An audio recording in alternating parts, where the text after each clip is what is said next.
In today's video, I want to show you the settings that I'm using on my Sony cameras.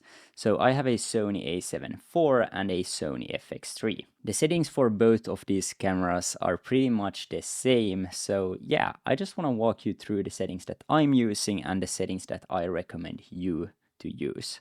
So let's dive straight into it. So you open up the menu.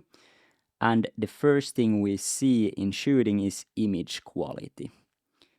Then if you go into file format, I would recommend shooting in XAVCS4K. That's gonna give you a smaller sized 4K image. This is the one that I'm shooting on.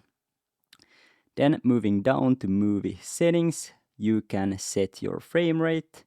So I'm gonna go with 25 FPS and I'm gonna shoot in 10-bit because that's gonna give me the most dynamic range and a bunch more colors to work with in the color grading.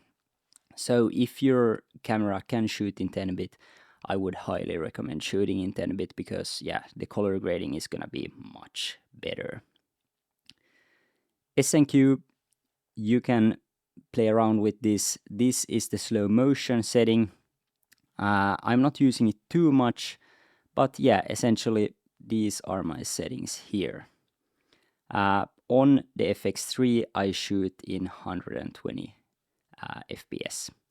On this one, this goes only up to 50 FPS in 4K.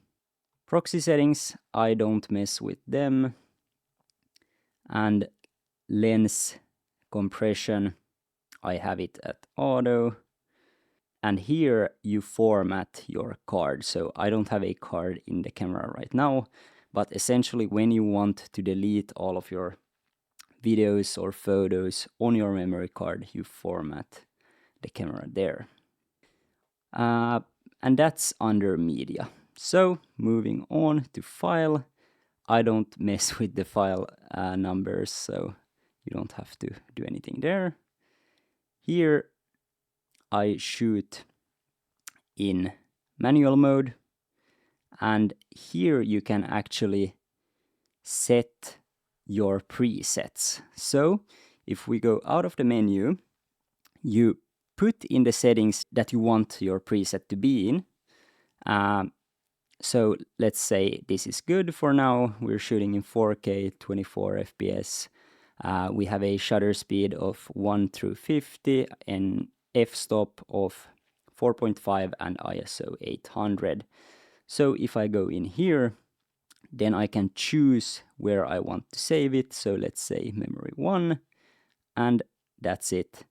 So when you turn the dial to 1, it's gonna be the settings that you just saved, like that. Going back to manual, same settings. Let's move on. So USB settings, this is if you're live streaming or using your camera as a webcam. We don't have to worry about that. Silent shooting, I have it turned off, but I do use it sometimes. This is when you take photos. Your camera is actually not gonna have any sound when you're shooting photos. So it's pretty nice if you wanna be quiet and not too obvious that you're actually taking photos. So like, for example, when I'm at a event, silent mode is pretty clutch. And yeah, flicker, I don't mess with that.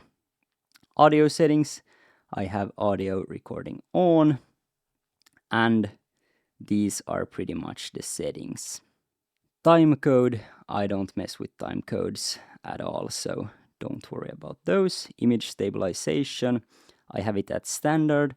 Sometimes I move it to active. This is gonna stabilize your footage, but you might get some weird jiggles if you're doing crazy movements. So if you're filming in active, make sure that you try to keep it as steady as possible, and that's gonna give you a pretty nice clean shot. And it's also gonna crop in, so just keep that in mind. You might have to have a wider lens. Moving on. to zoom, here are my settings. I haven't messed with it. Then grid, I keep the grid on, and I use the rule of thirds grids. This is gonna help me frame my videos, and I just like having it on. And another thing, emphasize rec display. I recommend having this on. This is gonna make your screen red when you press record. I can't show it right now but essentially it's gonna give you a red line around your screen, so you know when you're recording. And then these I keep everything off. Moving on to exposure and color. Here I have, these are my settings. I don't mess with them too much. ISO 800. I'm filming in S-Log3, so this is the lowest ISO I can go. The white balance, I keep the white balance at manual, so it's probably gonna be in auto, but if you scroll down to this K, then go to the side, you can manually change your white balance, which is pretty cool. If you go one more to the side, you can really play around with the white balance here. Then moving on, color tone. I shoot in S-Log3, so that's the picture profile 8. Normally you shoot in Rec 709, but I like to shoot in S-Log3 to get the most dynamic range and have more color grading options. So it's going to be much easier to color grade if you're shooting in S-Log3. So if we go to the side, you can see I have black levels at 0, I have gamma at S-Log3. I don't touch anything of this except the color mode. I put it at S-Gamut3 Cine, and the rest is just at 0. Soft skin effect, I have just it on right now because I was shooting talking head videos, but yeah, you can play around with this and see if you like it or not. Zebra display, I have it turned off, but if you turn it on, it's gonna show you what is overexposed, and so yeah, essentially it's gonna give you like zebra lines on the part of your image that is overexposed. Going back, then we have focus mode. I keep it at continuous autofocus, speed at 5, and yeah, that's pretty much it. Focus area, I keep it at spot. Sometimes I move it to wide, but yeah, I like the spot. I can move it around like this pretty easily. Then focus area color, I keep it at white, and yeah, that's pretty much it. Then I want to prioritize the face, so it's going to focus on the face.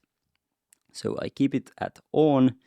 Prioritize humans. You can play around with this, but if you're filming humans, in most cases it's going to be human. Then I just keep this at auto, and then yeah, prioritize face, so that's going to be on. Focus assist, I don't mess with this. And then peaking, this is actually pretty good. Sometimes I would actually change this to red. And yeah, if you turn it on, you're gonna see on your display red spots that are in focus. Moving on, here I don't touch any of this. The preset settings are pretty good, nothing here. And if you go to setup and then display options, you see gamma display assist. I keep this on if I'm shooting in S-Log3 because that's gonna convert my image to Rec 709, so I know exactly how it will look after I color grade it. So if you move it take it off, it's gonna be super gray. But then when I put it on, it's gonna look pretty normal. And that's essentially the settings I'm using. So that's essentially it. That's the settings I'm using on my Sony cameras.